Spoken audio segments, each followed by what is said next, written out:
এটার সন্ধান পাওয়া জটিল, অনেক জটিল জটিল। এই জন্য আল্লাহ তাআলা সূরা ফাতিহাতে শিখাইছে, আমার কাছে ওই রাস্তা চাও, হেদায়েতের দোয়া করো।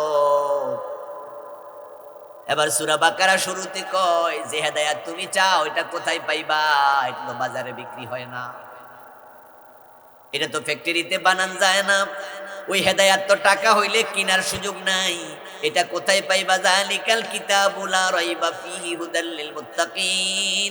ও মিয়া শোনো, এই কিতাবের মাঝে তোমার জন্য আমি আল্লাহ হেদায়াত রেখেছি।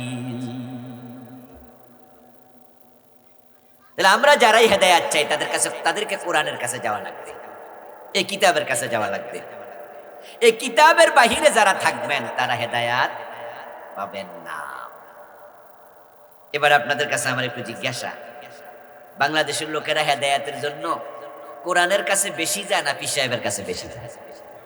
আমাদের অভ্যাসটা বলেন, সাধারণ লোকদের অভ্যাস বলেন, হেদায়াতের জন্য কোরআনের কাছে বেশি যায় না পীর সাহেবের কাছে বেশি যায়? পীর সাহেবের কাছে যত লোক যায় তার মাঝে কোরআন শরীফ পড়তে পারে কতজন? কত পার্সেন্ট হিসাব করেন। পীর সাহেবের কাছে যদি 10,000 লোক যায়, 10,000 লোকই হেদায়াতের জন্য গেছে, কিন্তু 10,000-এর মাঝে মনে হয় 1,000-ও কোরআন শরীফ পড়তে পারে না, বাকি 9,000 কোরআনের বাহিরে। তো কোরআনের বাহিরে তুমি থাকলে হেদায়াত কি পীর সাহেবের হাতে আছে? পীর সাহেব নিজে হেদায়াত চায় কার কাছে? ইহদিনাস সিরাতাল। পীর সাহেব আল্লাহ আমার হেদায়াত। আর আপনি পীর সাহেবের বাড়ি গেছেন হেদায়াতের জন্য? শোনেন, হিদায়াত এমন দামি জিনিস, আল্লাহ এটা কোনো নবীর পর্যন্ত দেয় নাই, নবীর হাতেও দেয় নাই। মান ইয়াহদিল্লাহু ফালা মুদিল্লা লাহু ওয়া মান ইউদ্লিলহু ফালা হাদিয়া লাহু। দেখবেন আমরা খুতবাতে বলি, আমাদের আলোচনা শুরুতে বলি, খুতবায় হুজুররা বলে জুমার দিনে, বাংলা অর্থ কি? আল্লাহ যাকে হেদায়াত দেয় তাকে কেউ পথহারা করতে পারে না, আর আল্লাহ যাকে পথহার ক্ষমতা কারো আর।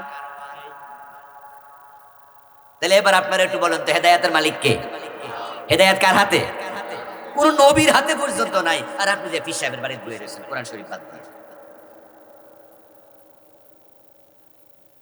যদি নবীদের হাতে আল্লাহ তাআলা হেদায়াত দিতেন, তাহলে কেনান কাফের হয় কেমনে? নূহ আলাইহিস সালাম না ওনার বাবা লাগে? তো বাবা তো ছেলের হেদায়াতটা দিয়ে দিত। আচ্ছা, আপনারা এখানে যারা বাবা আছেন তারা একটু জবাব দিয়েন, আমরা কোন বাবা চাইবো সন্তান জাহান্নামে যাক? আমরা কোন বাবা চাইবো? তো নূহ আলাইহিস সালাম কি চান তার ছেলে জাহান্নামে যাক? তো কেনান তো জাহান্নামী। এখন কেউ যদি বলে পীরের হাতে হেদায়াত আছে, নবীর হাতে তো আরো বেশি আছে না? পীর সাহেবের কাছে থাকলে তো নবীর কাছে কি কম না আরো বেশি? তো থাকার পরে নূহ আলাইহিস সালাম কেনান রে হেদায়াতটা দিল না কেন? বরং কেনান যখন পানিতে ডুবে মরে, নূহ নবী তখনও বলছে ইয়া বুনাইয়ার কাব মা'ানা। কোরআনের আয়াত। ও কলিজার টুকরা ছেলে কেনান, তুই নৌকায় ওঠ বাবা, নৌকায় ওঠ, পানিতে ডুবে মরিস না, তুই কাফেরদের সাথে থাকিস না, তুই আমার সাথে নৌকায় ওঠ। কিন্তু কেনান জানতো ওই নৌকা উঠতে একটা টিকিট কাটা লাগে। মাত্র 40 জন অথবা 80 জন তাফসিরে পাওয়া যায় সে টিকিট কেটেছে। টিকিট কাটছে যারা নূহের নৌকায় উঠছে তারা, ওই টিকিট হলো লা ইলাহা ইল্লাল্লাহ। নূহ নবী বলছে যারা এই কালেমা পড়বা না নৌকায় উঠিও না। তো কেনান তো বোঝে আমার বাবা আমারে যে নৌকায় ডাকে, নিশ্চয়ই বেড়া তো আমার উঠার আগে দিয়া কালেমাটা কবে টিকিটটা হাতে লবা। এজন্য কেনান কি কয়, সাআবি ইলা জাবালিন ইয়াসিমুনি মিনাল মা। নূহ আলাইহিস সালাম রে কয় না না তোমার নৌকায় উঠবো না, আমি পাহাড়ে উঠবো। নাউজুবিল্লাহ পড়েন। ইয়াসিমুনি মিনাল মা, যে পানি দেখা যাইতেছে, বৃষ্টি হইতেছে, চুলার ভিতরে দিয়েও পানি উঠছে, প্লাবন মহাপ্লাবন। কেনান কয় আমি পাহাড়ে চূড়ায় উঠবো, পাহাড় তো আর ডুববে না, এরপরও তোমার নৌকায় উঠবো না। কিন্তু নূহ আলাইহিস সালাম কয় লা সিমাল ইয়াউম, ও বুঝ ছেলে, আজকে তোকে পাহাড়ও বাঁচাইতে পারবে। কেনান বাবার সাথে নৌকায় উঠলো না, কালেমা পড়লো না, পাহাড়ে চূড়ায় উঠছে, কিছুক্ষণ পরে পাহাড়ও ডুবে গেছে। যখন পাহাড়ে ডুবে গেছে, এবার তো সে পানিতে ডুবে একবারে পানি খাইতে খাইতে মরে গেল। এই কেনান কি জান্নাতি না জাহান্নামী? তো নূহ আলাইহিস সালাম হেদায়েত দিতে পারছে তো? প্রমাণ হলো আল্লাহ হেদায়েতটা নবীর হাতেও রাখেন নাই। খুব দামি জিনিস। ইব্রাহিম আলাইহিস সালাম কোনার বাবারে দাওয়াত দেন নাই, কথা বলেন, দেন নাই, হেদায়েত দিতে পারছে। আজর জান্নাতি না জাহান্নামী? নবীজি সাল্লাল্লাহু আলাইহি সাল্লাম কি চাচা আবু তালেবের দাওয়াত দেন নাই, হেদায়েত দিতে পারছে? তো তুমি যে পীর সাহেবের বাড়ি যে বই রইলা, কি খবর দোস্ত? বাবারে খাওয়ায় না, মারে খাওয়ায় না, বড় কাঁঠালটা পীর সাহেবের বাড়িতে নিয়ে যায় কান্দে কইরা মাথাত লইয়া। বাবা নাকি এর হেদায়েত দেবে? হেদায়েত তোমার বাবার হাতে নাই। তবে হ্যাঁ, ফির ধরা যায় যদি হক্কানি ফির হয়, ওস্তাদের মতো মনে করো আর কিছু নয়। যদি ফির তোমারে কোরআন পড়তে বলে, হাদিস পড়তে বলে, তখন বুঝবা ফির হক্কানি। যেই ফির কোরআন পড়তে বলে না, ওইটা ভণ্ড ফির। ভণ্ড ফির কেমনে চিনবেন? ভণ্ড ফির চিনবেন, এক নাম্বার, যে ফির কোরআন শিখতে বলে না, এটা ভণ্ড ফির। দুই নাম্বার, যে ফির নিজে পর্দা করে না, মহিলা মুরিদ বানায়, এমন ফির বাংলাদেশে আসেনি। শুধু মুরিদ বানানা, বেড়ি দিয়ে ফাওটি, এমন ফির। পর্দা করা নফল না ফরজ? কোরআন পড়া নফল না ফরজ? তো ফিরও পর্দা করে না, মুরিদও পর্দা করে না।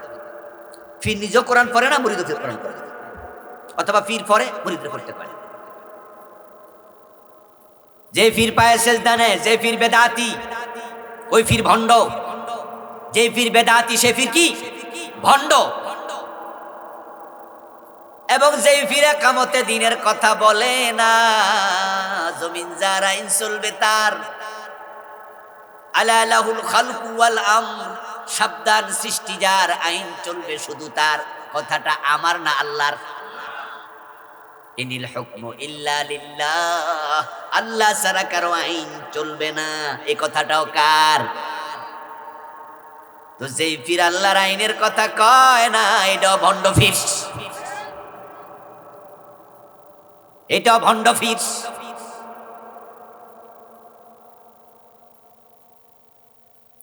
ওই লোক আল্লাহর আইনের কথা কেন বলবে না? নামাজ পড়ো কার আইন?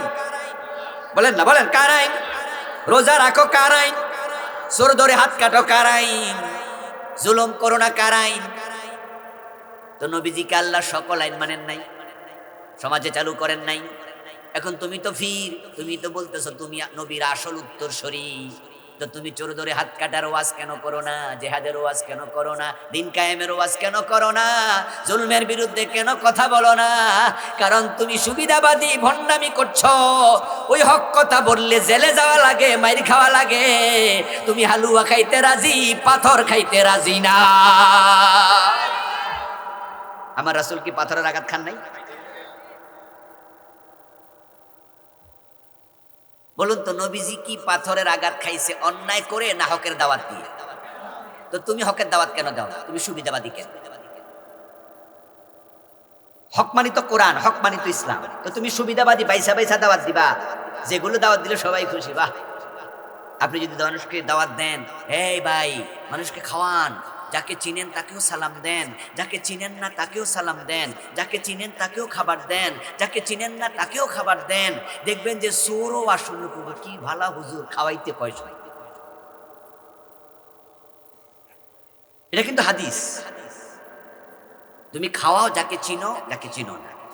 আইয়ুল ইসলামে খাইর, ক্বালা তুতঈমুত তুআম ওয়া তাকরাউস সালাম আলা মান আরাফতা ওয়া মান লাম তা'রিফ। হুজুর, ইসলামে ভালো কাজ কি? নবীজি কয় যাকে চিনো তাকে সালাম দাও, যাকে চিনো না তাকেও সালাম দাও, যাকে চিনো না তাকেও খাওয়াও, যাকে চিনো তাকেও খাওয়াও। এগুলো ভালো কাজ। এই ওয়াজ যদি চোর ডাকাইতো শোনে, কবে এই হুজুর এক নাম্বার হুজুর, খাওয়াইতে কত আমরাও তো খাবার পামু। যদি কোন চোর ধরে হাত কাটো, সোরা কবে হুজুরটা বেশি আর ভালো না।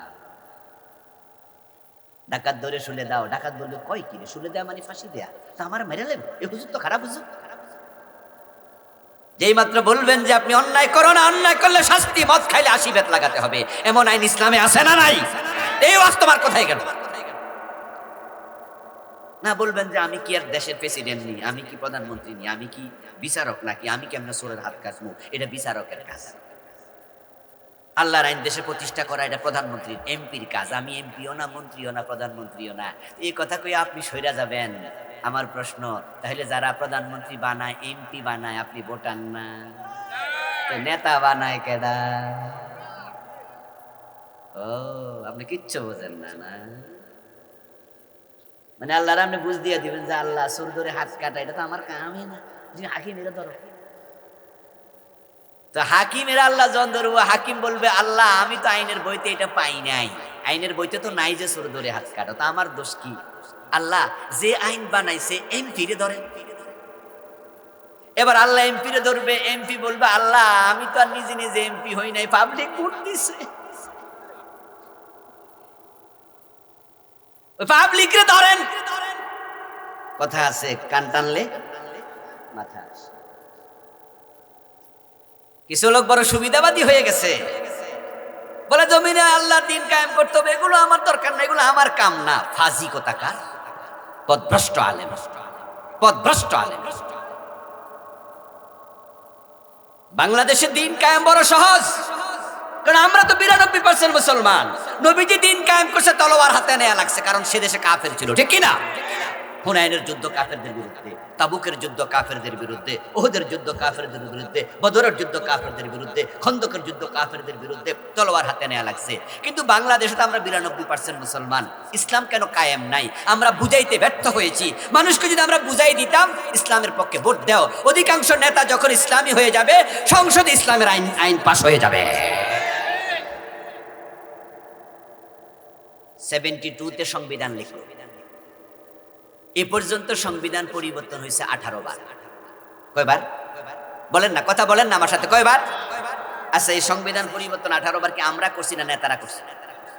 এখানে আমরা কথা কইলে কি আইন হইব?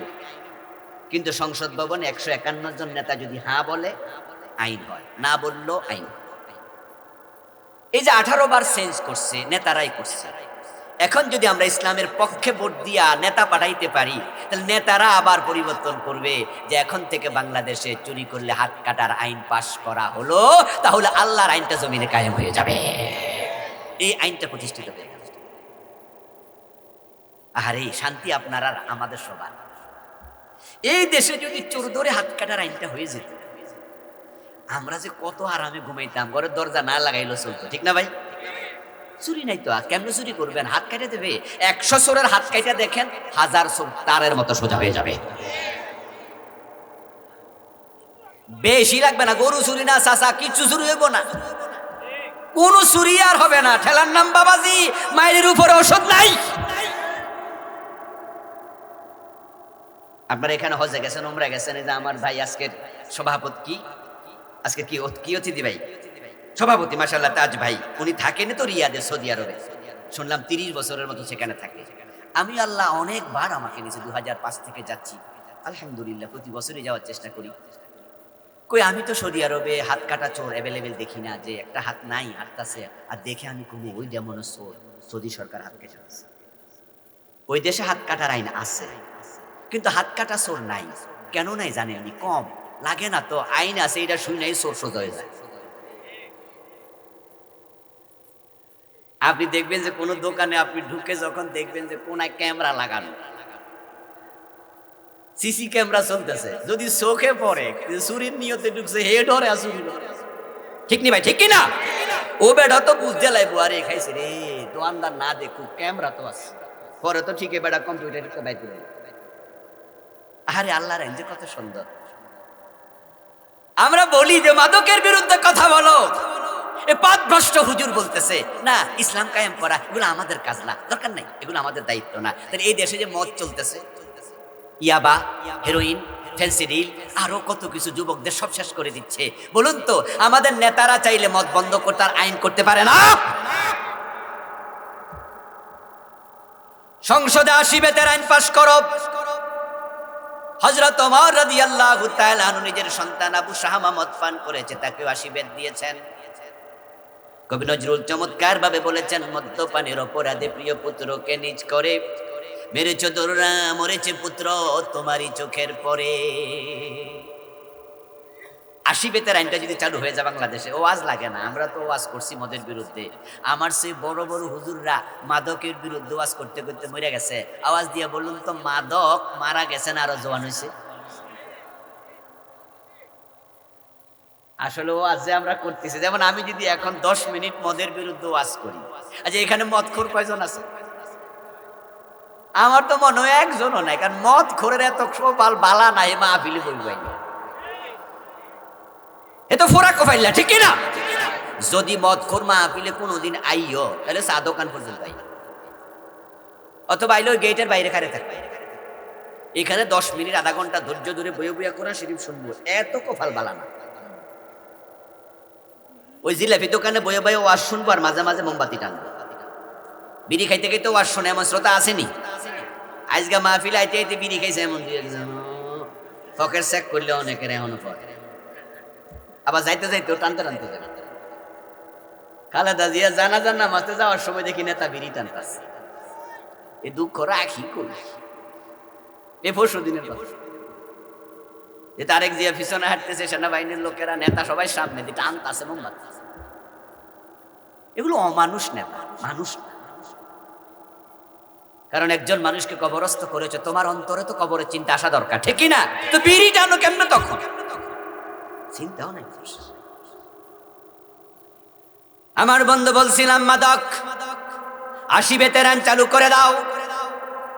যে মদ খাবে তাকে 80 বেত কেমনে লাগায় এটা টেলিভিশনে দেখাও, ক্যামেরা সব খবর দেবো। তারপরে যত চ্যানেল বাংলাদেশে আছে লাইভ দেখাবে, ইউটিউবাররা যাবে ক্যামেরা দিয়া ছবি তুলবে, তারপরে ফেসবুকে ইউটিউবে আপলোড করে দেবে। আমাদের নিজেদের হাতে হাতে মোবাইল আছে না নাই? আমরাও লাইভ দিয়ে দিব। তারপরে বেত্রাঘাতওয়ালা, সাবুকওয়ালা, দাজ্জাল রকম 80 বেত লাগাইবা, 79 ডানা কয়টা? একটাও কম না। এক এক বেতে ওই মদ খাইনা যে লাভ মারবে বেতরঙ্গি মাছের মতো। চিংড়ি মাছ লাভ মারে না, প্রতি সাবুকে লাভ মারবে। আর সারা দেশ দেখবে যারা মদ খায়, ট্রাক স্ট্যান্ডে, বাস স্ট্যান্ডে, বিভিন্ন ট্রেন স্ট্যান্ডে মদের কারবার বেশি হয়। ওই ট্রেন স্টেশনের মদ খোর এই ছবি দেখে এখন থেকে আল্লাহ তওবা করলাম আর খামু। ঠেলার নাম বাবাজি। এই 80 বেতের আইন 6 মাস চালানো লাগবে না, 1 মাস 2 মাস এনাফ। এই দেশে মদখোর থাকবে না, সব সোজা হয়ে যাবে। এখন আপনারা যারা, আমরা যারা আছি, আমরা এখানে আইন করতে পারবো? আমরা কইলে 80 বেতের আইন চালু হবে, কিন্তু নেতাদের পক্ষে সম্ভব না, অসম্ভব। নেতারা করতে পারে, 54 বছর করছে, কারণ তারা কোরআনের কাছে আসে না। এটা হুদাল্লিল মুত্তাকিন, মুত্তাকিদের হেদায়েতের কিতাব। এখন আমরা যারা হেদায়েত পেতে চাই, তারা কোরআনের কাছে যাওয়া লাগবে, কোরআনের কাছে যেতে হবে। এখন কোরআনের কাছে যাওয়ার সিস্টেম হলো 3টা। কোরআনের কাছে যাইতে আপনারা রাজি আছেন? রাজি আছেন? 3টা পথ যেতে হবে, কিন্তু হেদায়েত পেতে হলে যেতে হবে। আর না হয় কিন্তু আপনি হেদায়েতের বাহিরে চলে যাবেন, কপাল শেষ, কিন্তু কেনানের মতো হয়ে যাবে। অনেকে তো মনে মনে ভাবেন, কই কি রে, আমি আসি 5 ওয়াক্ত নামাজ পড়ি, তো নামাজ তো আব্দুল্লাহ ইবনে উবাই পড়ছে, এবারে মুনাফিক, জাহান্নামের তলায় যাবে। এই জন্য হেদায়েত পেতে হলে কোরআনের কাছে যাবেন, আন্তরিকতার সাথে যাবেন। 3টা পর্যায়। 1 নাম্বার বিশুদ্ধ পড়া, বিশুদ্ধ তেলাওয়াত। 2 নাম্বার অর্থ জানা। 3 নাম্বার যাহা অর্থে আছে, তাফসিরে আছে, তা মেনে চলা।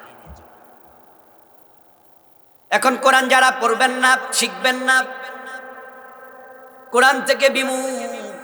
কোরআনে আল্লাহ বলছেন, নাহশুরুহু ইয়াউমাল কিয়ামাতি আ'মা ওয়া মান আ'রাদা আন যিকরি। যারা আমার কোরআন থেকে মুখ ফিরাইলো, আমি হাসরের দিন তাকে অন্ধ বানাইয়া তুলব। অন্ধ বানাইয়া তুলবে, অন্ধ। মানুষ তখন বলবে, ইয়া রাব্বি লিমা হাশারতানি আমা ওয়া কাদ কুনতু বাসীরা। আল্লাহ, আমার তো দুনিয়ার চোখ ছিল, আজকে কেন চোখ নাই, কেন অন্ধ বানাইলা? আল্লাহ জবাব দেব, কাযালিকা আতাতকা আয়াতুনা ফানাসিতাহা ওয়া কাযালিকাল ইয়াউমা তুনসা। দুনিয়া তোকে চোখ দিছি, কোরআনও দিছি, এই চোখ দিয়া কোরআন দেখোস নাই। শুধু টেলিভিশনে নাটকে, মোবাইলের মাঝে সিনেমা নাটক দেখছ। এ চোখ আল্লাহর নেয়ামত না? দুনিয়াতে চোখ নাই এমন লোক নাই। তার মতো কি আল্লাহ আপনাকে বানাইতে পারতেন না? এখন পারেন না? তে নেয়ামত কি কাজে লাগাইলেন? কোরআন শরীফে পড়লেন। তোমার কাছে আমার আয়াত গিয়েছিল, কোরআন গিয়েছিল, পড়ো নাই। তুমি ভুলেছিলে, বিস্মৃত ছিলে। ওয়াকাযালিকাল ইয়াউমা তুনসা, আজকে আমি তোমাকে ভুলে গেলাম। তোমার মতো বান্দার সাথে আমার কোনো সম্পর্ক, যার সাথে কোরআনের সম্পর্ক নাই তার সাথে আল্লাহর সম্পর্ক থাকবে না।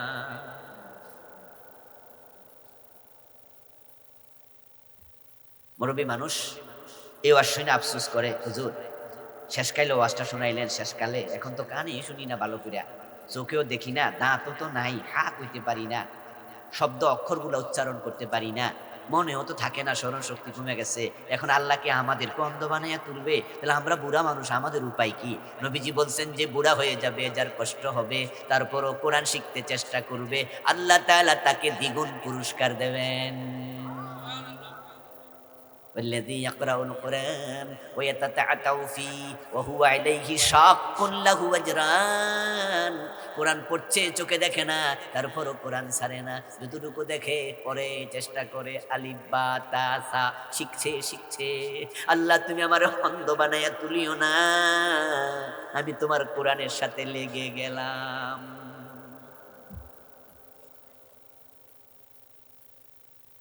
এবং যারা কোরআন থেকে বিমুখ হবে, নবীজি মুহাম্মদ সাল্লাল্লাহু আলাইহি সাল্লাম তার বিরুদ্ধে আল্লাহর কাছে মামলা দেবে। ওয়াকালার রাসূল ইয়া রাব্বি ইন্না কওমি ইত্তাখাযু হাযাল কুরআনা মাহজুরা। রাসূল বলবে, আল্লাহ এই কোরআনের জন্য আমি দাঁত দিছি, রক্ত দিছি, জেলে গেছি, মাইর খাইছি, এই কোরআনটাকে সমাজে এস্টাবলিশ করে এসেছি, কিন্তু আমার পরে আমার উম্মতের অমুক এই কোরআন থেকে সে মুখ ফিরাইয়া রাখছে। একদল আলেম বলেছে কোরআনের আইন চাই, কোরআনের সমাজ চাই, এই বেটা উল্টা ওই হুজুরের রাজাকার কইছে। কোরআনের আইনের কথা কইলে বিরক্ত লাগে, এমন কিছু লোক আছে না? জঙ্গি মনে হয়, জঙ্গি কপাল ভরা। পরশুদিন দেখলাম জাহাঙ্গীরনগর জগন্নাথ বিশ্ববিদ্যালয়, ওখানে সরকার নির্বাচন বন্ধ করে দিয়েছে। ছাত্রদের একটা নির্বাচন ছিল, যোগসু নির্বাচন। তো খালেদা জিয়া মারা গেছে, ওসিলা বন্ধ করছে, যে পরে হবে, এখন আপাতত স্থগিত। তো ফোলাফান্না মিছিল শুরু করছে যে না, আমাদের নির্বাচন তাড়াতাড়ি দিতে হবে। ওই মিছিলের মাঝে এক মাইয়া দেখলাম, সে মাইক হাতে নিয়ে কয় নারে তাকবীর। দুইবার কওয়ার পরে আরেকজন আইসা মাইক কেড়ে নিয়েছে। নারে তাকবীর কোন যাবে? মাইক কেড়ে নিয়ে কি করছে জানেন? ভুয়া ভুয়া ভুয়া, ওকে উপহাস করে লজ্জা দিয়ে দিচ্ছে। আমি আশ্চর্য হলাম যে নারে তাকবীর, আচ্ছা এটা কি কোনো দলের স্লোগান না মুসলমানের স্লোগান? এই নারে তাকবীর কি কোনো দল আলাদা দেয়া যাবে যে অমুক দলের? এটা তোমার তাকবীর নাই? তোমার জন্মের শুরুতে তাকবীর, তোমার মৃত্যুর পরেও তাকবীর। মুমিনের জন্ম যখন হয় প্রথম আজান কানে দেয় আল্লাহু আকবার। আবার যখন মরে যাবে খাটিয়া লাশ রেখে আবার ইমাম তোমার সামনে দাঁড়ায়া বলবে আল্লাহু আকবার। তোমার শেষেও আল্লাহু আকবার, শুরুতে আল্লাহু আকবার, কিন্তু মাঝখানে তুমি মাইক কাইরা নিয়ে যাও, আল্লাহু আকবার কোয়া যাবে না, তুমি কপাল পোড়া।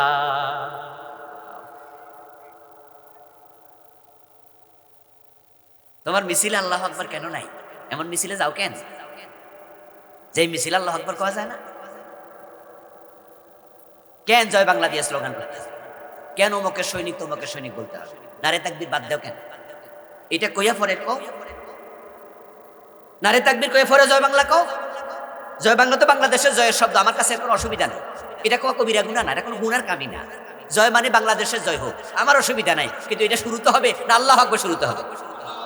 মুসলমানের কাজ শুরু হয় কার নাম দিয়া? তো তোমার আল্লাহর নাম কোথায় গেল? তুমি অমুকের সৈনিক হও, অসুবিধা নেই, কিন্তু আল্লাহর নাম কই গেল? ও, তোমার কাছে আল্লাহর নামের চেয়ে তোমার নেতার দাম বেশি, তুমি কপাল পোড়া। এজন্য we need change, we want change, we want justice. শুনছিলেন না?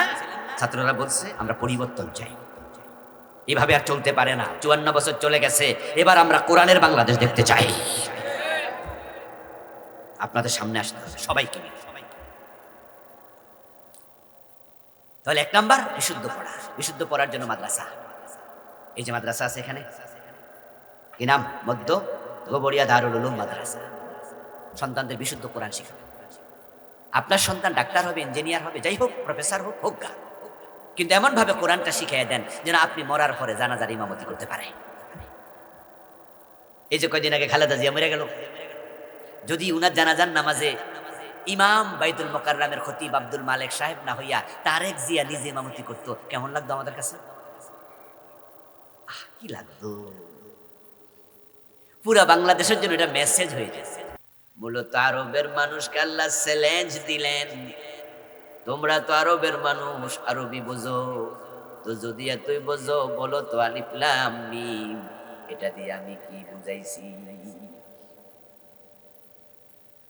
তাহাদ্দি ইলান নাস, এটা মানুষের প্রতি আল্লাহর চ্যালেঞ্জ। এত যেহেতু বোঝো, ইয়াসিন অর্থ কি বলো দেখি? আরবের মানুষেরা এখানে এসে কিংকর্তব্য বিমর্ষ,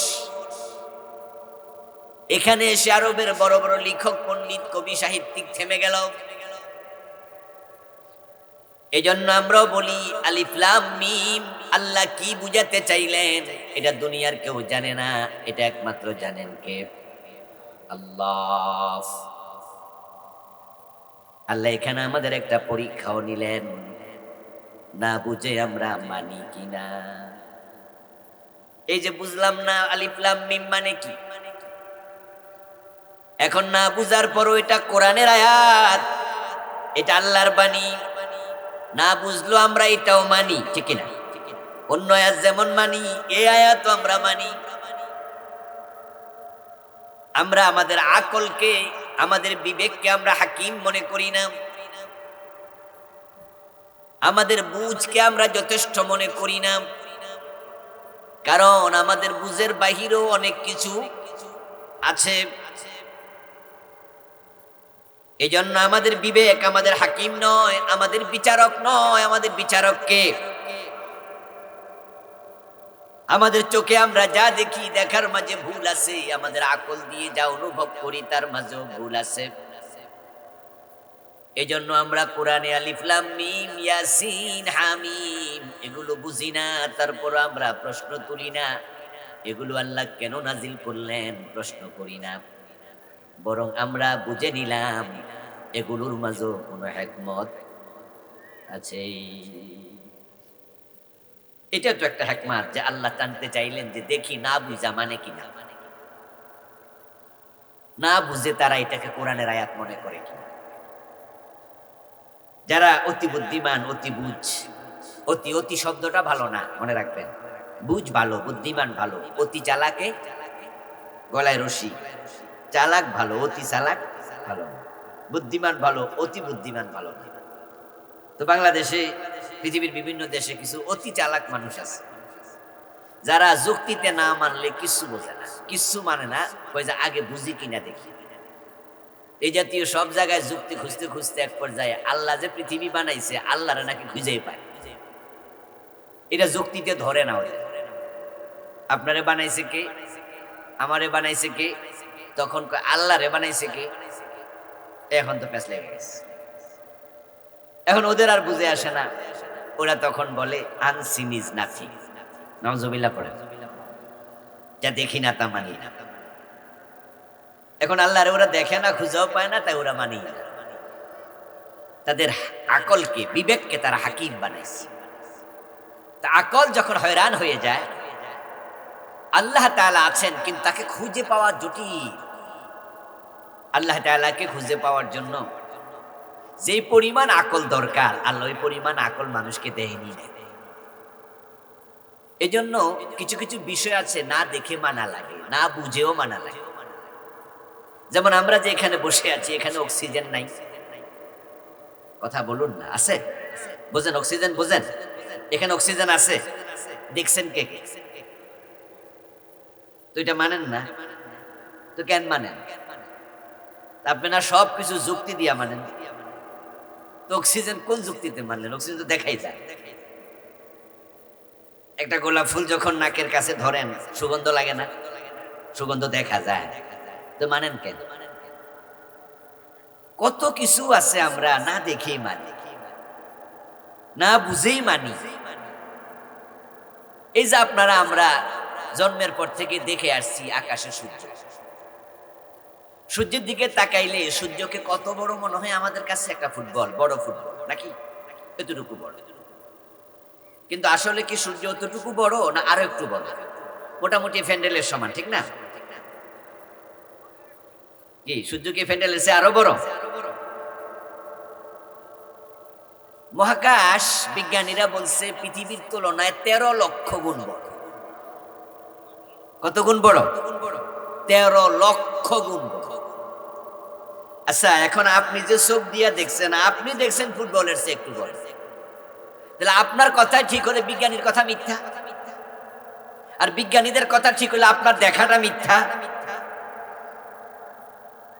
এখন যত মানুষ এখানে আমরা আছি, কেউ যদি জোরে আওয়াজ দিয়া বলে হুজুর পৃথিবীর চেয়ে সূর্য বড় না, এটা মিছা কথা। 13 লক্ষ গুণ তো আরো মিছা কথা, বরং এটা হলো এরকম একটা বড় ফুটবলের সমান, আমি যা দেখি এটাই ঠিক। আমরা হেরে পাগল কম না? এই মিয়া, তুমি যা দেখো সবই ঠিক? কত কিছু আমরা দেখি ভুল, কত কিছু জানি ভুল। এই যে গরুর ওলানের মাঝে দুধ আছে, এটাই দুনিয়ার সব মানুষ জানে। তাই গাই গরু কিনতে গেলে ওলান দেখা কিনে, ওলান বড় দুধ বেশি, এই হলো মানুষের বুঝ। অথচ ওলান ছিদ্র করলে দুধ পড়ে না, রক্ত পড়ে। এই গ্রামের বাইরা কথা কয় না, ওলান দেখেন না আপনারা? শহরে ওই জন্য কতজন যে গাই গরু চিনি না, ওলান দেখছেন? গরুর ওলান যদি ছিদ্র করতেন, এখনো একটা সুই ঢুকাইয়া দিয়ে ওলানের ভিতরে, দুধ পড়বে না, রক্ত। এবার পুরাটা ওলান কাটেন। কোন কোন গাই গরু আছে 10 লিটার দুধ দেয়, 15 লিটার দেয়, এমন বড় গাই গরু আছে, আছে না? অস্ট্রেলিয়ান গাই, এত বড় ওলান। পুরা ওলান কাইটা দেখেন দুধ কয় কেজি পাবেন? তো আপনি তো জানেন যে ওলানের ভিতরে দুধ থাকে, তাহলে এখন কোথায় গেল দুধ? পুরা ওলান কেটে যদি ওজন দেন, তাহলে বুঝতে হবে 10 KG, 7 KG, 8 KG, 5 KG, 3 KG. তো দুধ দে 16 কেজি, 10 কেজি ওলান, বাকি 6 কেজি গেল কই? পুরা ওলানও যদি দুধ হয়, ধরেন ওলানে কোনো গোস্তই নাই, পুরাটা দুধ, তো বাকি 6 কেজি কই? এজন্য আল্লাহ আলিফ লাম মিম ইয়াসিন হামিম দিয়া টেস্ট করে দেখি বান্দা তার আকলকে হাকিম মানে না আমি আল্লাহকে মানে, তার বুঝে দা ধরে তাই মানে নাকি আমার কথা না বুঝাও মানে। সুবহানাল্লাহ পড়েন। আসলে ওলানে দুধ থাকে না, আপনার জানা ভুল। সূর্য এত বড় নয়, আপনার দেখা ভুল। দুধ কোথায় থাকে? কোরআনে আল্লাহ তাআলা বলেছেন ইন্না লাকুম ফিল আনআমি লাইবরা নুসকিকুম মিম্মা ফি বুতুনিহি মিন বাইনি ফারসিন ওয়া দামিন লাবানান খালিসা সায়গান লিশারিবিন। আল্লাহ বলে দুনিয়ার মানুষ শোনো, তোমাদেরকে আমি যে গাই গরুর পেট থেকে, ছাগল থেকে, ওট থেকে দুধ পান করাই, ওইটা আমি তার হাড্ডির রক্তের ভিতরে এবং তার গোবরের ভিতর থেকে বের করি। গোবর থাকে কোথায়? এটাও কি আমি কোয়া লাগবো? নিজেরা করবেন না কিছু কথাবার্তা? গোবর থাকে কই? এই জন্য বলছে মিম্মা ফি বুতুনিহি, বাতনুন মানে পেট, বহু বচন বুতুন।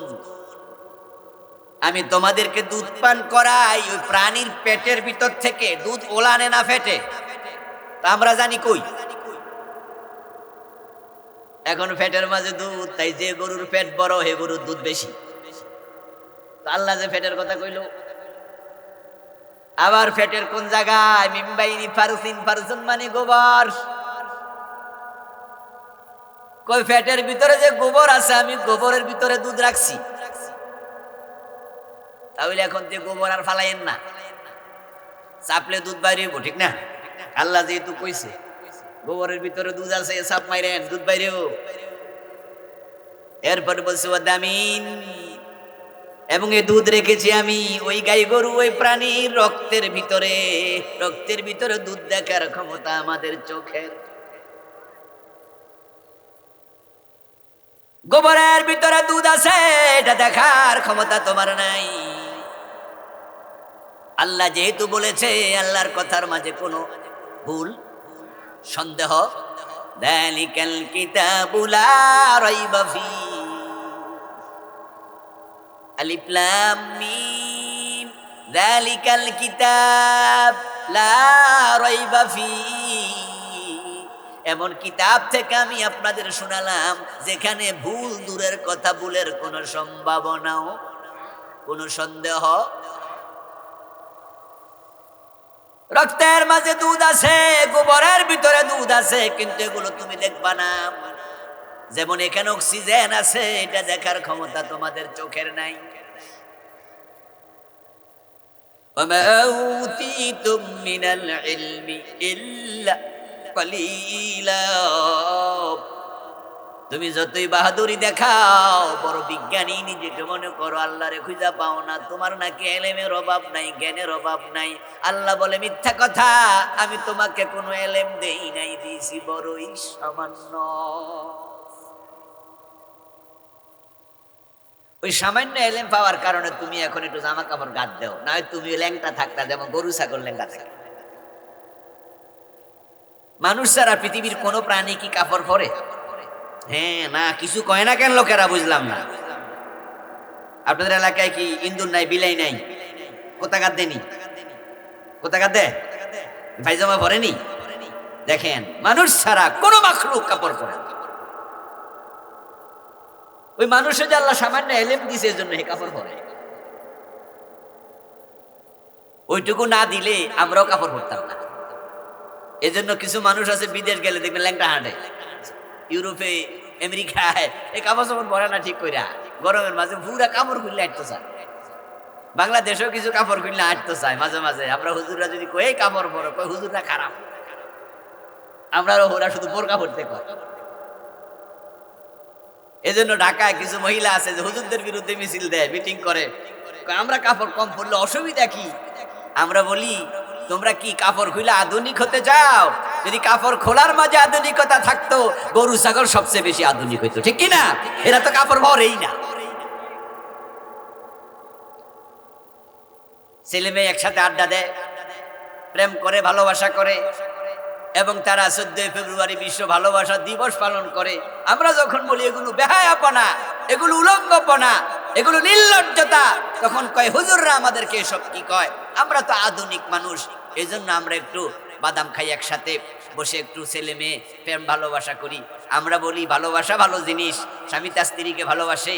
আমাদের মা আমাদের বাবাকে ভালো না বাসলে আমাদের জন্ম হতো না। তবে নারী পুরুষের ভালোবাসা গোপনে হয়, প্রকাশ্য না। যদি প্রকাশ্যে ভালোবাসা দেখাইলে আধুনিক হওয়া যেত, তাহলে কুত্তা হইতো সবচেয়ে আধুনিক, ঠিক নেই?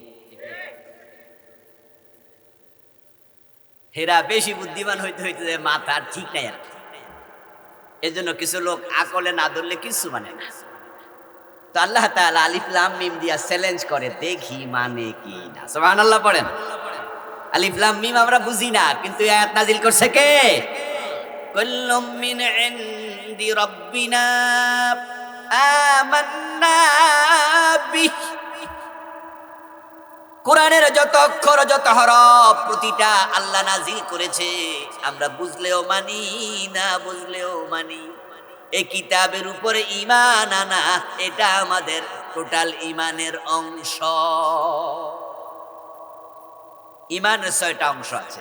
আমানতু বিল্লাহি ওয়া মালাইকাতিহি, বলেন না, বলেন না, বলেন না, ওয়া কুতুবিহি ওয়া রাসূলিহি ওয়াল ইয়াউমিল ওয়াল কদরি খাইরিহি ওয়া শাররিহি মিনাল্লাহি তাআলা। আর কিছু জানেন না? এরা তাই না, এই 6টা। ওয়াল বাসি বাদাল মাউত, তো এটা তো আগে কইছেন। ওয়াল ইয়াউমিল আখির কইছেন না? আমানতু বিল্লাহি ওয়া মালাইকাতিহি ওয়া কুতুবিহি ওয়া রাসূলিহি ওয়াল ইয়াউমিল 5 নম্বরে কইছেন না তো 7 নম্বরে আবার কোন কেন 5 নম্বরে তো কইছেন ওয়াল ইয়াউমিল আখির আমি আখিরাতে বিশ্বাস করি তো পরে যদি কোন অল বাসি বাদাল মাউত তো মরার পরে আবার তো আখিরাতে তো নাকি মরার পরে বাসে করে নিব আসরের ময়দানে বাসে করে নিব দলিল ওয়াল বাসি বাদাল মাউত এই যে বাস পাওয়া যায় প্রাইভেট কার পাওয়া যায় ইমানের অঙ্গ হলো 6টা এখন এই 6 অঙ্গের মাঝে একটা আছে ওয়া কুতুবিহি আমরা আল্লাহর নাজিল করা সবগুলো কিতাবে বিশ্বাস করি ঠিক কি না সব আসমানি কিতাবে বিশ্বাস তাহলে আলিফ লাম মিম আমরা বিশ্বাস করি এগুলোর অর্থ আছে তবে আমরা জানি না জানেন একমাত্র কে গেল প্রথম আয়াত শেষ এবার আসেন পরের অংশ যালিকাল কিতাবু লা রাইবা ফি কোরআন এমন একটা কিতাব যার মাঝে কোনো সন্দেহ নাই কোরআন যে আল্লাহর কিতাব এই কথাটাই সবচেয়ে বড় প্রমাণ কারণ এটা তো কোরআনের ভূমিকা বলেছি না শুরুতে জোরে কন্যা হ্যাঁ তে কন্যা কিছু শুরুতে কইছি যারা এমন আইছেন তারা কিন্তু শুনেন না যারা শুরু থেকে আসছেন তারা শুনেছেন যে আমি বলেছি সূরা বাকারা 1 নাম্বার সূরা ফাতিহা হলো ভূমিকা আমরা যারা লিখক আলহামদুলিল্লাহ আমিও 9টা বই লিখেছি এই গত নভেম্বরের 30 তারিখ আমার লাস্ট বইটা পাবলিশড হয়েছে আল্লাহর শরণে মুখরিত জীবন এই নামে 400-র উপরে দোয়া সম্বলিত বই এর আগে লিখেছি আরো তো আমরা যারা বই লিখি পৃথিবীর যত লেখক আছে সব লেখকের একটা অভ্যাস হলো তারা বইয়ের ভূমিকাতে লিখে যে কোনো ভুল টুল হইলে শুরুতে লেখে আর কি শুরুতে কোনো ভুল টুল হইলে আমারে জানাই কোনো ভুল চোখে ধরা পড়লে আমারে জানাইলে আমি পরের বার যখন ছাপাবো তখন এটা আমি সংশোধন করব সংস্করণে পরবর্তী সংস্করণ আমি ঠিক করে নেব দুনিয়ার কোন লেখক তার বইতে ভুল নাই এই কথা বলার সাহস কারণ কিন্তু কোরআনে সূরা বাকারা শুরুতে আল্লাহ বলে লা রাইবা ফি ভুল দূরের কথা এই কিতাবে কোনো সন্দেহ নাই সুবহানাল্লাহ পড়েন কি আশ্চর্য দাবি কি আশ্চর্য দাবি সুবহানাল্লাহ সুবহান বুখারী শরীফে আমরা বলি আসাহুল কিতাবে বাদা আসাহুল কুতুবে বাদা কিতাবিল্লাহ as-sahihul বুখারী আমরা মুহাদ্দিসরা বলি যে কোরআনের পরে যত কিতাব আছে সবচেয়ে সহি কিতাবের নাম হলো সহি বুখারী কিন্তু সেই সহি বুখারীতে কি কোনো হাদিস আছে প্রশ্নবোধক উত্তর হলো আছে সহি বুখারীতে হাদিসের সংখ্যা তাকরার ব্যতীত 5000 তাকরার সহ 7275টা এই 7275টা হাদিসের মাঝে কিছু হাদিস আছে যেগুলো নিয়ে মুহাদ্দিসরা সমালোচনা করেছেন বলেছেন সব হাদিস ঠিক তবে এই কয়টা হাদিস সঠিক নয় বলছে যে এই কয়টা যঈফ এই কয়টা প্রশ্নবোধক এই কয়টা গ্রহণযোগ্য নয় দেখেন সহিহ মুসলিমের কিছু হাদিস আছে যেগুলোর ব্যাপারে একই কথা প্রযোজ্য সব ঠিক এই কয়টা হাদিস আছে এগুলো প্রশ্নবোধক যঈফ আর বাকি যত কিতাব আছে না তিরমিজি আবু দাউদ ইবনু মাজাহ এগুলোতে এমন দাবিও করা হয় শুধু যঈফ না এখানে মাউযু হাদিসও আছে জাল হাদিস ঢুকেছে মাউযু হাদিস মানে হাদিসই না কেউ না কেউ বানাইছে রাসূলের নাম দিয়া এটা ভুলে ঢুকে গেছে বড় বড় আলেমরা ইচ্ছা করে ঢুকায় নাই মানুষের ভুল হইতে পারে না ভুল হওয়া লোকটা যে মানুষ এটার একটা প্রমাণ কথা বোঝেন ফেরেশতার কোনো ভুল আর শয়তানের ভুল আসেনি দেখি বলেন তো শয়তানের ভুল আসেনি কয়েকজন কইছে নাই কয়েকজন কইছে আছে এই প্রশ্নটা কেন করছি জানেননি কারণ কিছু কিছু মানুষের শুনি বলতে কয় শয়তানের কোনো ভুল নাই আমি বলি এর ভুল এটা জীবনই ভুল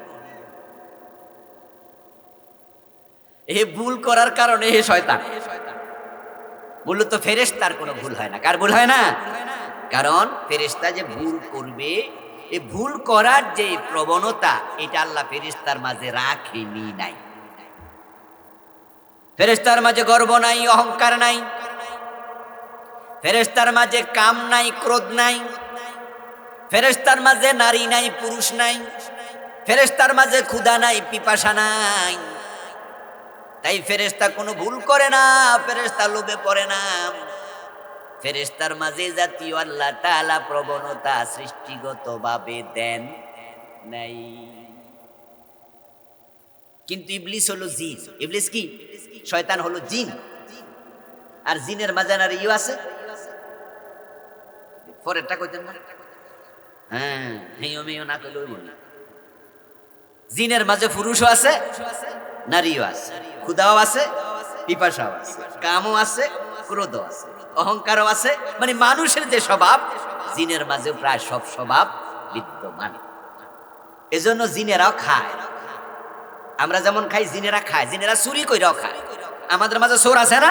জিনের মাঝেও চোর আছে, শয়তানের মাঝে চোর আছে। জিনদের মাঝে নারী হয়, আমরা বলি পরি। পরি বাংলাদেশে বলে জিন পরি, বলেনি? মানে মহিলা জিনকে আমরা কি বলি? পরি বলি। ফেরেশতার মাঝে কোনো পুরুষ এবং নারী নাই। জিনদের মাঝে মোমেন আছে, জিনদের মাঝে কাফের আছে। কথা বোঝেন? কথা বোঝেন? হ্যাঁ, নবীজির হাতে জিনেরা ঈমান আছে। ইন্না সামি'না কুরআনান আজাবা। জিনদের নামে আলাদা সূরা আছে। আল্লাহ জিনদেরকে ইবাদতের জন্য বানাইছে। তারা ইবাদতকারী আছে, তাদের মাঝে আবার কাফের মুশরিকও আছে। তাহলে শয়তানের ভুল নাই, কথা বলার সুযোগ আছে? আর এর পুরা জীবনটাই ভুল নাই ফেরেশতা। এবার আমরা যারা মানুষ, আমাদের ভুল নাই?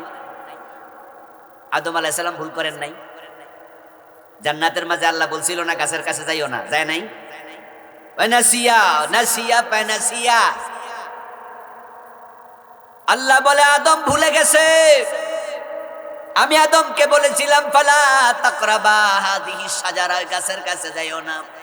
সে গেছে, শুধু যায় নাই। ফালাম্মা যাকাশ শাজারা, আদম হাওয়া মিলে নিষিদ্ধ বৃক্ষের ফল খাইছে। এজন্য ইমাম বুখারীর ভুল হয়েছে। আরে আদম আলাইহিস সালামের ভুল হইতে পারলে ইমাম বুখারীর ভুল হইব, ইমাম মুসলিমের হইব না? হওয়া স্বাভাবিক। তবে তাদের ভুল হয় কম, আমাদের ভুল হয় একটু বেশি। তারা ভালো মানুষ। দেখেন, পৃথিবীতে কোন কিতাবওয়ালা বলতে পারবে না আমার ভুল নাই। সহিহ বুখারীওয়ালাও কইতে পারবো না, আর অন্য কিতাব তো নাই। কিন্তু কোরআন এমন এক কিতাব যার শুরুতে আল্লাহ তাআলা সূরা বাকারার একবারে প্রথম দিকে বললেন লা রাইবা ফী। ভুল দূরের কথা, এর মাঝে কোনো সন্দেহ নাই। চলে গেল চ্যালেঞ্জের পরে 1450 বছর, ঠিক না? কোরআন নাজিল হয়েছে কত বছর হয়ে গেল? প্রায় 1450। যদি কোরআনে কোনো ভুল থাকতো, তাহলে যারা ইহুদি, খ্রিস্টান, হিন্দু, বৌদ্ধ, যারা কোরআন বিরোধী, ওরা যে এটা কিভাবে প্রচার করত। কিন্তু আলহামদুলিল্লাহ, আজ পর্যন্ত কোরআনের বিরুদ্ধে আমরা এমন কোনো প্রচারণা সিরিয়াসলি দেখি না যে কেউ বলেছে যে কোরআনে এটা ভুল প্রমাণিত হয়েছে। এটা আমরা পাই না। আল্লাহ তাআলা এজন্যই বলছে কোরআনে সন্দেহ নাই, কারণ কোরআন নাজিল করেছেন কে? আর আল্লাহ নিজে ভুলের ঊর্ধ্বে। আচ্ছা, নির্ভুল এই কিতাব আল্লাহ কেন নাজিল করলেন? এবার বলছেন হুদাল্লিল মুত্তাকিন। এই কিতাব আমি নাজিল করেছি নির্ভুল ভাবে, সন্দেহাতীত ভাবে নাজিল করেছি। কেন? শোনো, হুদাল্লিল মুত্তাকিন, তোমরা যারা মুত্তাকি হতে চাও, এই কিতাব তোমাদেরকে জান্নাতের পথ দেখাবে, হেদায়াতের পথ দেখাবে। এই কিতাব তোমাদের মুত্তাকি বানাবে। হেদায়াত পেতে চাই, জান্নাতে যেতে চাই, মুত্তাকি হতে চাই, আল্লাহ বলে কিতাব আমি এই কাজের জন্য নাজিল করছি। আমার সাথে যারা আছেন একটু দয়া করে জবাব দেন, আমরা কি জান্নাতে যেতে চাই? আরো জোরে বলেন, যেতে চান? তাহলে কিতাবের কাছে যেতেই। জান্নাতের পথকে হেদায়াতের পথ বলে। যে জান্নাতের পথ হারাইছে তাকে আমরা পথভ্রষ্ট বলি, পথহারা বলি। যে জান্নাতের পথ পেয়েছে সে পথপ্রাপ্ত, আর যে জান্নাতের পথ পায় নাই সে পথহারা। এখন আমরা জান্নাতের পথ যারা পেতে চাই তাদের জন্য আল্লাহ কোরআন পাঠাইছে। জান্নাতের পথ কোরআন বাদ দিয়ে অন্য কোথাও খুঁজে পাবেন না। একবার নবীজি সাল্লাল্লাহু আলাইহি সাল্লাম হাতের মাঝে তিনি একটি কাঠি নিলেন। কাঠি নিয়ে মাটির মাঝে অনেকগুলো আঁক দিলেন। কিছু দিলেন সোজা, কিছু দিলেন বাঁকা, আঁকা বাঁকা, মাঝখানে একটা টান মারলেন স্ট্রেট সোজা। উপস্থিত সাহাবীদেরকে তিনি বললেন, এই যে জমিনে আমি আঁকা কি করলাম, কি আঁকলাম, তোমরা কি বুঝেছো কেউ? উপস্থিত সাহাবারা বললেন, না হুজুর, আমরা বুঝি নাই। এবার নবীজি সাল্লাল্লাহু আলাইহি সাল্লাম বলছেন, শোনো, এই আঁকা বাঁকা যতগুলো সবগুলো জাহান্নামে যাওয়ার পথ, আর মাঝখানে একটা সোজা, এটা আল্লাহর জান্নাতের পথ। এই জন্য আমরা নামাজে দাঁড়ায় দোয়া করি, ইহদিনাস সিরাতাল, বাংলা অর্থ, আল্লাহ আমাদেরকে সোজা পথটা দেখায় দাও। সিরাত মানি রাস্তা, মুস্তাকিম মানি সোজা, রেওয়াজ মানি পাকা, রেওয়াজা পাকা, রেওয়াজ। আর মুস্তাকিম মানি হলো, দেখেন আমরা নামাজে দাঁড়িয়ে প্রতিদিন 17 বার 17 রাকাত ফরজ নামাজে আল্লাহর কাছে দোয়া করছি, ইহদিনাস সিরাতাল, আল্লাহ ওই যে একটা সোজা রাস্তা আছে, সোজা রাস্তাটা কিসের রাস্তা? ওয়াজ বাড়িতে নিয়েন, বলেন কিসের রাস্তা? কথা কইলে কথা গাঁত বকলি যায়। আল্লাহ আমাকে সোজা রাস্তাটা দেখায় না। তাহলে বোঝা গেল সোজা রাস্তা পাওয়া এত সহজ না। এই জন্য আল্লাহর কাছে প্রতিদিনই দোয়া করা লাগে। আরে সূরা ফাতিহা, এটাকে উম্মুল কোরআন বলে, কোরআনের মা। এই সূরাতে আল্লাহ তাআলা কোনো দোয়া শিখাইল না। আল্লাহ আমারে হায়াত দাও, আল্লাহ আমারে রিজিক দাও, আল্লাহ আমার বিপদ আপদ দূর করে দাও, আল্লাহ তুমি আমারে এই দাও সেই দাও, কিচ্ছু শিখাইল না। শিখাইছে আল্লাহ আমার তুমি সোজা পথ, সিরাতে মুস্তাকিম দাও। তাহলে কি বোঝা গেল? আল্লাহর কাছে এই রাস্তা সবচেয়ে দামি রাস্তা। সুবহানাল্লাহ পড়ে। এই রাস্তা চিনা বড় জটিল, এটার সন্ধান পাওয়া জটিল, অনেক জটিল। এই জন্য আল্লাহ তাআলা সূরা ফাতিহাতে শিখাইছে, আমার কাছে ওই রাস্তা চাও, হেদায়েতের দোয়া করো। এবার সূরা বাকারা শুরুতে কয় যে হেদায়েত তুমি চাও, এটা কোথায় পাইবা? এটা তো বাজারে বিক্রি হয় না, এটা তো ফ্যাক্টরিতে বানান যায় না, ওই হেদায়েত তো টাকা হইলে কেনার সুযোগ নাই। এটা কোথায় পাইবা? যালিকাল কিতাবু লা রাইবা ফীহি হুদাল লিল মুত্তাকিন। ও মিয়া শোনো, এই কিতাবের মাঝে তোমার জন্য আমি আল্লাহ হেদায়েত রেখেছি। তাহলে আমরা যারাই হেদায়েত চাই তাদেরকে কোরআনের কাছে যাওয়া লাগবে, এই কিতাবের কাছে যাওয়া লাগবে। এই কিতাবের বাহিরে যারা থাকবেন তারা হেদায়েত পাবেন না। এবার আপনাদের কাছে আমার একটু জিজ্ঞাসা, বাংলাদেশের লোকেরা হেদায়েতের জন্য কোরআনের কাছে বেশি যায় না পীর সাহেবের কাছে বেশি যায়? আমাদের অভ্যাসটা বলেন, সাধারণ লোকদের অভ্যাস বলেন, হেদায়েতের জন্য কোরআনের কাছে বেশি যায় না পীর সাহেবের কাছে বেশি যায়? পীর সাহেবের কাছে যত লোক যায় তার মাঝে কোরআন শরীফ পড়তে পারে কতজন, কত পার্সেন্ট হিসাব করে? পীর সাহেবের কাছে যদি 10,000 লোক যায়, 10,000 লোকই হেদায়েতের জন্য গেছে, কিন্তু 10,000-এর মাঝে মনে 1,000ও কোরআন শরীফ পড়তে পারে না, বাকি 9,000 কোরআনের বাহিরে। তো কোরআনের বাহিরে তুমি থাকলে হেদায়েত কি পীর সাহেবের হাতে আছে? পীর সাহেব নিজে হেদায়েত চায় কার কাছে? ইহদিনাস সিরাতাল। পীর সাহেব আল্লাহ আমারে হেদায়েত, আর আপনি পীর সাহেবের বাড়ি গেছেন হেদায়েতের জন্য? শুনেন, হিদায়াত এমন দামি জিনিস, আল্লাহ এটা কোনো নবীর পর্যন্ত দেয় নাই, নবীর হাতেও দেয় নাই। মান ইয়াহদিল্লাহু ফালা মুদিল্লা লাহু ওয়া মান ইউদ্লিলহু ফালা হাদিয়া লাহু। দেখবেন আমরা খুতবাতে বলি, আমাদের আলোচনা শুরুতে বলি, খুতবায় হুজুররা বলে জুমার দিনে, বাংলা অর্থ কি? আল্লাহ যাকে হেদায়াত দেয় তাকে কেউ পথহারা করতে পারে না, আর আল্লাহ যাকে পথহারা, কারণ একজন মানুষকে কবরস্থ করেছে, তোমার অন্তরে তো কবরের চিন্তা আসা দরকার, ঠিক কি না? তো বিড়ি টানো কেমনে তখন? চিন্তাও নাই।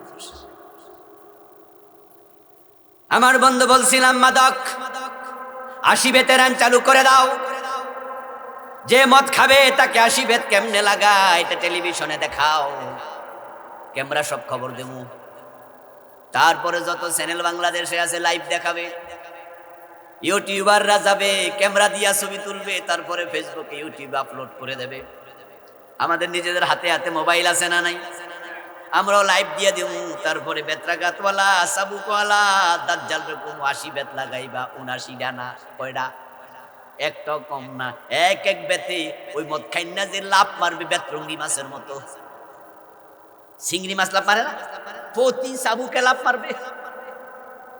আর সারা দেশ দেখবে যারা মদ খায়, ট্রাক স্ট্যান্ডে, বাস স্ট্যান্ডে, বিভিন্ন ট্রেন স্ট্যান্ডে মদের কারবার বেশি হয়। ওই ট্রেন স্টেশনের মদ খোর এই ছবি দেখে কবু এখন থেকে আল্লাহ তওবা করলাম আর খামু। ঠেলার নাম বাবাজি। এই 80 বেতের আইন 6 মাস চালানো লাগবে না, 1 মাস 2 মাস এনাফ। এই দেশে মদখোর থাকবে না, সব সোজা হয়ে যাবে। এখন আপনারা যারা, আমরা যারা আছি, আমরা এখানে আইন করতে পারবো? আমরা কইলে 80 বেতের আইন চালু হবে, কিন্তু নেতাদের পক্ষে সম্ভব না, অসম্ভব। নেতারা করতে পারে, 54 বছর করছে, কারণ তারা কোরআনের কাছে আসে না। এটা হুদাল্লিল মুত্তাকিন, মুত্তাকিদের হেদায়েতের কিতাব। এখন আমরা যারা হেদায়েত পেতে চাই তারা কোরআনের কাছে যাওয়া লাগবে, কোরআনের কাছে যেতে হবে। এখন কোরআনের কাছে যাওয়ার সিস্টেম হলো 3টা। কোরআনের কাছে যাইতে আপনারা রাজি আছেন? রাজি আছেন? 3টা পথ যেতে হবে, কিন্তু হেদায়েত পেতে হলে যেতে হবে। আর না হয় কিন্তু আপনি হেদায়েতের বাহিরে চলে যাবেন, কপাল শেষ, কিন্তু কেনানের মতো হয়ে যাবেন। অনেকে তো মনে মনে ভাবেন কই কি আমি আসি 5 ওয়াক্ত নামাজ পড়ি, তো নামাজ তো আব্দুল্লাহ ইবনে উবাই পড়ছে, এবারে মুনাফিক জাহান্নামের তলায় থাকে। এই জন্য হেদায়েত পেতে হলে কোরআনের কাছে যাবেন, আন্তরিকতার সাথে যাবেন। 3টা পর্যায়। 1 নাম্বার বিশুদ্ধ পড়া, বিশুদ্ধ তেলাওয়াত। 2 নাম্বার অর্থ জানা। 3 নাম্বার যাহা অর্থে আছে, তাফসিরে আছে, তা মেনে চলা। এখন কোরআন যারা পড়বেন না, শিখবেন না, কোরআন থেকে বিমুখ। কোরআনে আল্লাহ বলছেন নাহশুরুহু ইয়াউমাল কিয়ামাতি আমা ওয়া মান আরাদা আন যিকরি। যারা আমার কোরআন থেকে মুখ ফিরাইলো, আমি হাসরের দিন তাকে অন্ধ বানাইয়া তুলব। অন্ধ বানাইয়া তুলবে, অন্ধ। মানুষ তখন বলবে ইয়া রাব্বি লিমা হাশারতানি আমা ওয়া কাদ কুনতু বাসীরা। আল্লাহ, আমার তো দুনিয়ার চোখ ছিল, আজকে কেন চোখ নাই, কেন অন্ধ বানাইলা? আল্লাহ জবাব দেব কাযালিকা আতাতকা আয়াতুনা ফানাসিতাহা ওয়া কাযালিকাল ইয়াউমা তুনসা। দুনিয়া তোকে চোখ দিছি, কোরআনও দিছি, এই চোখ দিয়া কোরআন দেখোস নাই, শুধু টেলিভিশনে, নাটকে, মোবাইলের মাঝে সিনেমা নাটক দেখছ। এ চোখ আল্লাহর নেয়ামত না? দুনিয়াতে চোখ নাই এমন লোক নাই। তার মতো কি আল্লাহ আপনাকে বানাইতে পারতেন না? এখন পারেন না? তে নেয়ামত কি কাজে লাগাইলেন? কোরআন শরীফে পড়লেন। তোমার কাছে আমার আয়াত গিয়েছিল, কোরআন গিয়েছিল, পড়ো নাই, তুমি ভুলেছিলে, বিস্মৃত ছিলে। ওয়া কাযালিকাল ইয়াউমা তুনসা। আজকে আমি তোমাকে ভুলে গেলাম। তোমার মতো বান্দার সাথে আমার কোনো সম্পর্ক, যার সাথে কোরআনের সম্পর্ক নাই, তার সাথে আল্লাহর সম্পর্ক থাকবে না।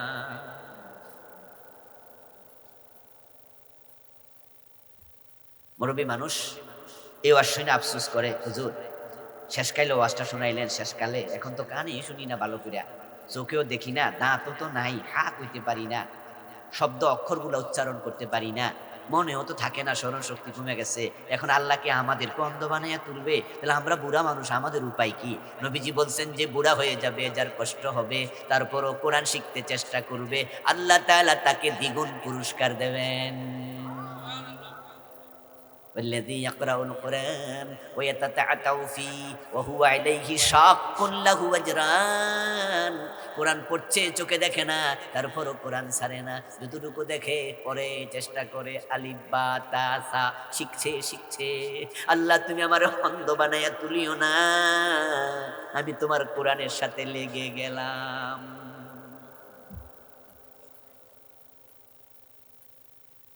এবং যারা কোরআন থেকে বিমুখ হবে নবীজি মুহাম্মদ সাল্লাল্লাহু আলাইহি সাল্লাম তার বিরুদ্ধে আল্লাহর কাছে মামলা দেবে ওয়াকালার রাসূল ইয়া রাব্বি ইন্না কওমি ইত্তাখাযু হাযাল কুরআনা মাহজুরা রাসূল বলবে আল্লাহ এই কোরআনের জন্য আমি দাঁত দিছি রক্ত দিছি জেলে গেছি মাইর খাইছি এই কোরআনটাকে সমাজে এস্টাবলিশ করে এসেছি কিন্তু আমার পরে আমার উম্মতের অমুক এই কোরআন থেকে সে মুখ ফিরাইয়া রাখছে একদল আলেম বলেছে কোরআনের আইন চাই কোরআনের সমাজ চাই এই বেটা উল্টা ওই হুজুরের রাজাকার কইছে কোরআনের আইনের কথা কইলে বিরক্ত লাগে এমন কিছু লোক আছে না জঙ্গি মনে হয় জঙ্গি কপাল ভরা পরশুদিন দেখলাম জাহাঙ্গীরনগর জগন্নাথ বিশ্ববিদ্যালয় ওখানে সরকার নির্বাচন বন্ধ করে দিয়েছে ছাত্রদের একটা নির্বাচন ছিল যোগসু নির্বাচন তো খালেদা জিয়া মারা গেছে ওসিলা বন্ধ করছে যে পরে হবে এখন আপাতত স্থগিত তো ফোলা ফান্না মিছিল শুরু করছে যে না আমাদের নির্বাচন তাড়াতাড়ি দিতে হবে ওই মিছিলের মাঝে এক মাইয়া দেখলাম সে মাইক হাতে নিয়ে কয় নারে তাকবীর দুইবার কওয়ার পরে আরেকজন আইসা মাইক কেড়ে নিয়ে নারে তাকবীর কোন যাবে মাইক কেড়ে নিয়ে কি করছে জানেন ভুয়া ওকে উপহাস করে লজ্জা দিয়ে দিচ্ছে আমি আশ্চর্য হলাম যে নারে তাকবীর আচ্ছা এটা কি কোনো দলের স্লোগান না মুসলমানের স্লোগান এই নারে তাকবীর কি কোনো দল আলাদা দেয়া যাবে যে অমুক দলের এটা তোমার তাকবীর নাই তোমার জন্মের শুরুতে তাকবীর তোমার মৃত্যুর পরেও তাকবীর মুমিনের জন্ম যখন হয় প্রথম আজান কানে দেয় আল্লাহু আকবার আবার যখন মরে যাবে খাটিয়া লাশ রেখে আবার ইমাম তোমার সামনে দাঁড়ায়া বলবে আল্লাহু আকবার তোমার শেষেও আল্লাহু আকবার শুরুতে আল্লাহু আকবার কিন্তু মাঝখানে তুমি মাইক কাইরা নিয়ে যাও আল্লাহু আকবার কোয়া যাবে না তুমি কপাল পোড়া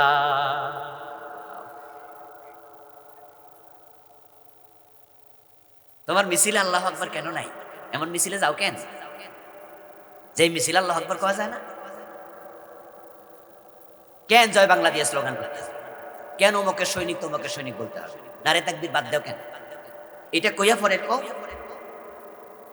নারে তাকবীর কইয়া পরে জয় বাংলা কও জয় বাংলা তো বাংলাদেশের জয়ের শব্দ আমার কাছে কোনো অসুবিধা নেই এটা কোনো কবিরা গুনাহ না এটা কোনো গুনার কামই না জয় মানে বাংলাদেশের জয় হোক আমার অসুবিধা নাই কিন্তু এটা শুরুতে হবে না আল্লাহু আকবার শুরুতে হবে মুসলমানের কাজ শুরু হয় কার নাম দিয়া তো তোমার আল্লাহর নাম কোথায় গেল তুমি অমুকে সৈনিক হও অসুবিধা নেই কিন্তু আল্লাহর নাম কই গেল ও তোমার কাছে আল্লাহর নামের চেয়ে তোমার নেতার দাম বেশি তুমি কপাল পোড়া এজন্য we need change we want justice শুনছিলেন না ছাত্ররা বলছে আমরা পরিবর্তন চাই এভাবে আর চলতে পারে না 54 বছর চলে গেছে এবার আমরা কোরআনের বাংলাদেশ দেখতে চাই আপনাদের সামনে আসতে হবে সবাইকে তাহলে এক নাম্বার বিশুদ্ধ পড়ার জন্য মাদ্রাসা এই যে মাদ্রাসা আছে এখানে কি নাম মধ্য গোবরিয়া দারুল উলুম মাদ্রাসা সন্তানদের বিশুদ্ধ কোরআন শিখাবে আপনার সন্তান ডাক্তার হবে ইঞ্জিনিয়ার হবে যাই হোক প্রফেসর হোক গা কিন্তু এমন ভাবে কোরআনটা শিখিয়ে দেন যেন আপনি মরার পরে জানাজার ইমামতি করতে পারে এই যে কয়দিন আগে খালেদা জিয়া মরে গেল যদি উনার জানাজার নামাজে ইমাম বাইতুল মুকাররমের খতিব আব্দুল মালিক সাহেব না হইয়া তারেক জিয়া নিজে ইমামতি করতো কেমন লাগতো আমাদের কাছে কি লাগতো পুরা বাংলাদেশের জন্য এটা মেসেজ হয়ে গেছে যে বেগম খালেদা জিয়া উনার নামাজের ইমামতি করছেন উনার কলিজার টুকরা বড় ছেলে তারেক জিয়া আমাদের কি মজা লাগতো সে যোগ্যতা কি তার আছে কেন থাকবে না উনি ইংরেজিতে কথা বলতে পারে না পারে লন্ডনে ছিল ইংরেজিতে অনেক কথা শিখেছে উনি বাংলা কথা কইতে পারে না তুমি জানাজার নামাজ পারবে না কেন পারবে না? আপনার ছেলে ডাক্তার, সে ইংরেজি পারে না? ইঞ্জিনিয়ার ইংরেজি পারে না? প্রফেসর ইংরেজি পারে না? ইংরেজি পারে, বাংলা পারে, ভূগোল পারে, অর্থনীতি পারে, কিন্তু জানাজার নামাজটা পারে না। এত কপাল পড়া তুমি, এত কপাল পড়া তুমি। কষ্ট পাইতেছেন নাকি কোথায়? এগুলো আত্মসচেতন। কেন এটা হবে? আপনার দোষ নাই, দোষ হচ্ছে আপনার সিলেবাস। ওই যে প্রাইমারি 1 থেকে 5 পাস করছেন, দেখে দেখে কোরআন শেখার কোনো সিস্টেম নাই। আবার 6 থেকে মেট্রিক পাস করছেন, দেখে দেখে কোরআন পড়ার কোনো সিলেবাসে কিছু নাই। ইন্টারমিডিয়েট করলেন, অনার্স মাস্টার্স করলেন, ডাক্তার হলেন, ইঞ্জিনিয়ার হলেন, সিলেবাসে বাবা মা মারা গেলে 3 তাকবীরের পর আল্লাহুম্মা ফিরলি হাইয়্যানা, ওই দোয়াটাও সিলেবাসে নাই। মুসলমানের দেশ কেন এই মুসলমানের দেশে এমন সিলেবাস হয়? সিলেবাসে 100 নাম্বার কোরআন ঢুকিয়ে দাও, 100 নাম্বার হাদিস ঢুকিয়ে দাও, তাহলে আমার ছেলে প্রফেসর হবে, সাথে সাথে কোরআনের আলেম হয়ে যাবে, ডাক্তার হবে, আলেম। আপনারা একটু বলুন তো, আমাদের সরকার যদি চায় আগাম এই বছর থেকে কি সিলেবাসে কোরআন শরীফ ঢুকাইতে পারে না?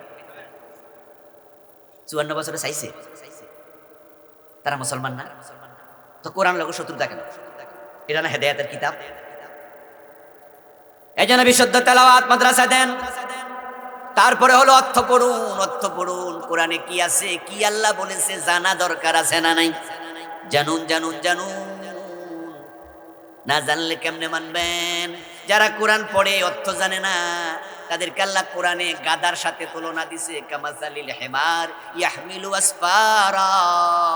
গাদার পিঠে লবণের বোঝা, গাদার পিঠে চিনির বস্তা, কিন্তু চিনি যে মিষ্টি এটা গাদা জানে না। কোরআন পড়লেন কিন্তু কোরআনে কি আছে অর্থ জানলেন না, আপনি ওই গাদার মতো। আল্লাহ উদাহরণ দেয়, কেউ কারোর গাদা কইলে প্রশংসা করছে, ঠিক না? যদি কেউ আপনারে কয় যে ভাই আপনি একটা সুন্দর গাদা, খুশি হবেন? ওই সুন্দর শব্দ বলার কারণে বলবে যে মিয়া তুমি সুন্দর গাদা, এটা তিরস্কার। তো আল্লাহ তাআলা বলছে কামাসালিল হিমাতি গাদা। তাহলে আল্লাহর গালি থেকে, তিরস্কার থেকে বাঁচতে হলে কোরআন মাজিদের অর্থ শিখা দরকার আছে কিনা? যারা পারেন শিখবেন তো ইনশাআল্লাহ। 5 আয়াত করে অর্থ পড়েন, 5 3 150 আয়াত, এক মাসে 150 আয়াত, এক বছর 1800 আয়াত হয়ে যাবে, 4-5 বছরে পুরা কোরআন শেষ হয়ে যাবে। বাড়িতে বসে পড়ে ফেলেন না, এখন তো বাংলা অনুবাদ আছে, কিনে ফেলেন। 3 নাম্বার হলো আবার কোরআনে আল্লাহ যা বলেছে তা মানো। বাংলাদেশে এটার সবচেয়ে বড় অভাব। এজন্য আমরা কোরআনে যা আছে মানতে চাই, নামাজ নিজে পড়বো, নিজের পরিবারের সকলকে পড়াবো। মুরাহালাকা বিসসালাতি ওয়াস্তাবির আলাইহা। আল্লাহ কোরআনে বলো নবী আপনি নামাজের আদেশ করুন, নিজে নামাজ পড়ুন, পরিবারকে বলেন আমরা পর্দা করব, মেয়েকেও বোরকা সিলাই স্কুলে পাঠাবো, কলেজে পাঠাবো। কোন মুসলমানের মেয়ে বোরকা ছাড়া বেপর্দা স্কুল কলেজে যেতে পারে না। যাদের সন্তান বেপর্দায় চলে, বাবা মা বোরকা সিলাইয়া দেয় না, তারা দায়ুস দায়ুস দায়ুস। যে স্বামী তার স্ত্রীকে বেপর্দায় চালায়, বোরকা সিলাইয়া দেয় না, পর্দা করতে বলে না, স্বামী দায়ুস। আর রাসূল বলছে দায়ুস জান্নাতে প্রবেশ করবে না, তুমি শেষ।